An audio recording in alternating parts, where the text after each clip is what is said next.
Cancer, in this ever crazy changing world, it's good to have two sources of information that can help guide and inspire you. The tarot cards and the astrology stars. They're like having two wise friends. The tarot card for the first week is the Death card. The tarot card for the second week is the Hermit. The tarot card for the third week is the Knight of Cups. And the tarot card for the fourth week is the Seven of Pentacles. I hope you will like this video and also press the little bell for notifications when my new videos come out. Cancer, the tarot card for the first week of the month is the Death card. It suggests the ever-changing cycles of nature with endings becoming new beginnings. Your world is changing, but it's also full of new potentials. So don't be stuck in the past. Keep the faith, go through the changes, and move to the future. Now, as we look down into the astrology, the month begins with three interesting oppositions.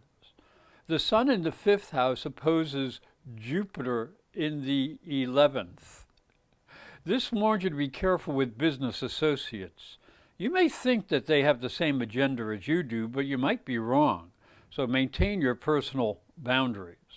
Mercury in the 5th house will be in opposition to Uranus in the 11th. Now this reinforces the need to stay within accepted boundaries. Mercury is the planet of communications and negotiations, and Uranus tends to be very erratic and willful. You may have to make unexpected changes that will affect business or social commitments. And then Venus in the 3rd house will oppose Neptune in the 9th, which suggests there may be some misunderstandings when dealing with people that you don't know or that are at a distance from you or from a different culture. So you'll have to be a little careful. The tarot card for the second week of the month is the Hermit. This card represents the spiritual wisdom that is offered to the seeker on the path. The Hermit has seen the challenges of life, and he now holds in his lantern the possible answers. Will the seeker follow the advice of Spirit? As we look into the second week, it is energized by Mars in the 5th house in opposition to Uranus in the 11th house of associates. Now this is a highly charged energy that can cause havoc with social commitments. You may have to deal with people who are being too erratic or pushy.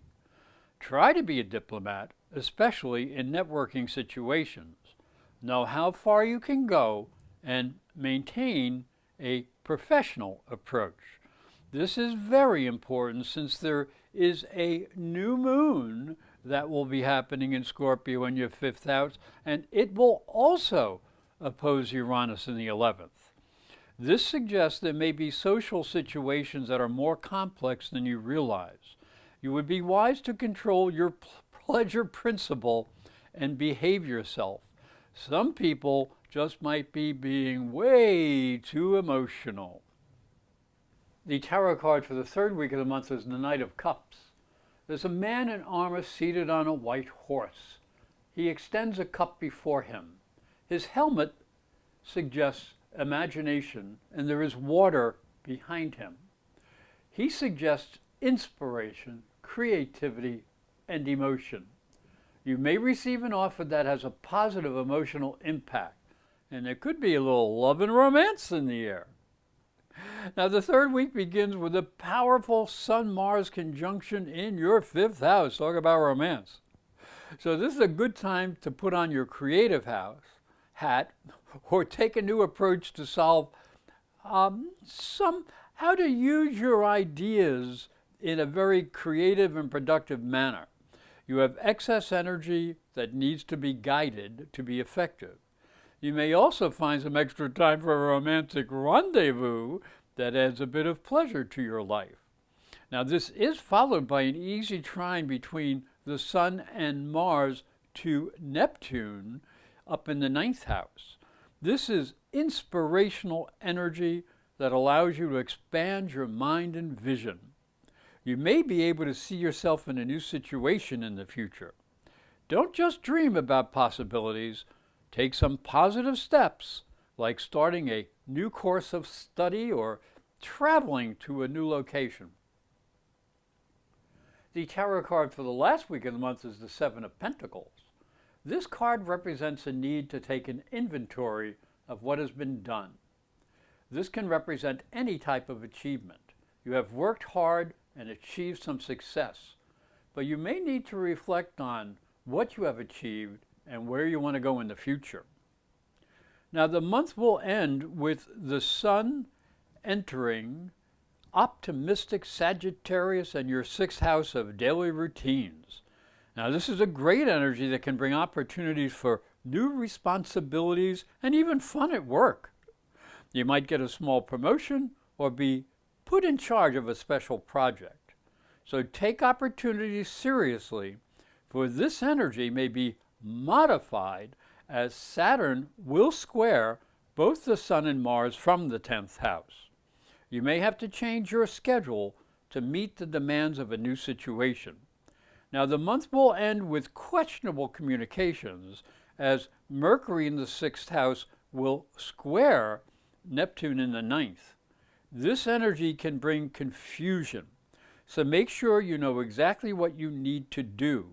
You want to shine and be successful, and you want to better express your ambitions to be successful.